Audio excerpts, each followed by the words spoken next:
Today, the Axie Infinity Marketplace has gone through an update, and the marketplace that we used to know is no longer here. So let's look through what the marketplace has been updated as, and I will give you my first reaction to it. But here is a quick update on Discord. So it's no longer marketplace.axieinfinity.com or whatever it used to be. Instead, it's called app.axie. This is much easier to remember so that new players can remember that name. It looks like we have recessive genes, so we don't need a third party anymore. You have new tags for collectible Axie and new listing UI. So let's check it out. From what it looks like right here in the image, we see some kind of emotes for collectible Axies. You see the Mystic having 2 stars, you see the Christmas having like a Christmas hat. Introduction to app.axie. You can see upgrades and updates, how many battles you have been played, or you have played, or this week in Alaska. Okay, how many new Axies have been born and what the sale volume looks like for this week, overall stats, and then you can see the games as well. So you have the Axie Infinity Origin, Axie Infinity Classic, and all the games from the Builders program will be right here. First of all, they have added a new homepage. They added a new game section, and they also kind of upgraded what the marketplace looks like. Kind of cool, because the old one used to be a little bit dull. Now you can see breed count, and you can see a little bit of a fade of the color behind it as well. You can see the recessive genes as well, the body, as well as the actual cards or the parts that will be in recessive 1 and recessive 2.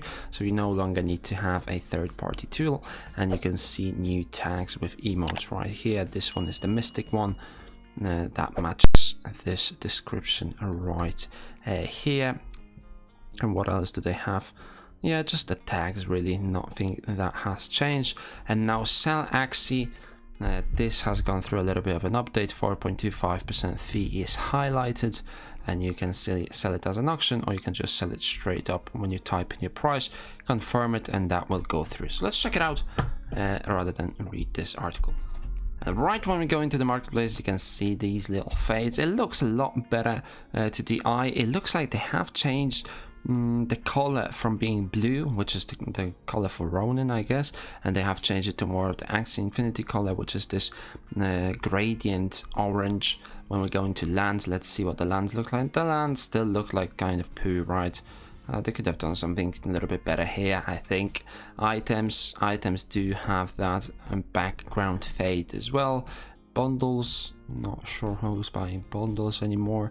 Runes, we have the runes as well, which are listed like that rather than a list on the left.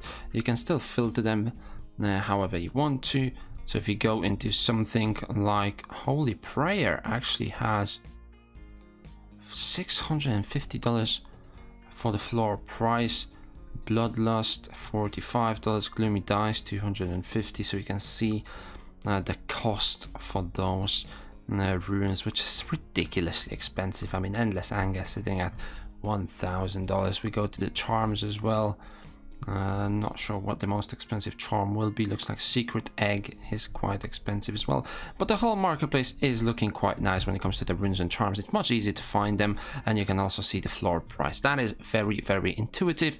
If you look at the marketplace, you can see the Axie sold, total sales. I'm not sure what the homepage is, what they are talking about. Oh, this one right here looks a lot better. You have the news, you have the new Axies, you have the battles and the sales volume, everything clean and nice. I'm a fan of it. Let me know what do you think about that. You have the news page right here, summer parts and AxieCon. Let's look at the game section right here. It looks like the hubs from games or platforms such as Steam or Epic Games and more games will pop right here. Whether that's going to be Axie Doll or whether that's going to be Axie Mech, then all of these games are going to pop up right here from the Builders program, and they're going to be implemented in the ecosystem, which is a great way to give promotion to these games and implement them in the ecosystem so that they can start improving it through burning SLP and access. So we'll see how that goes. Let me know what you think about this update. I think it's pretty cool, pretty slick, and it should be good for the long term. So that's going to be it. I'll see you in the next one.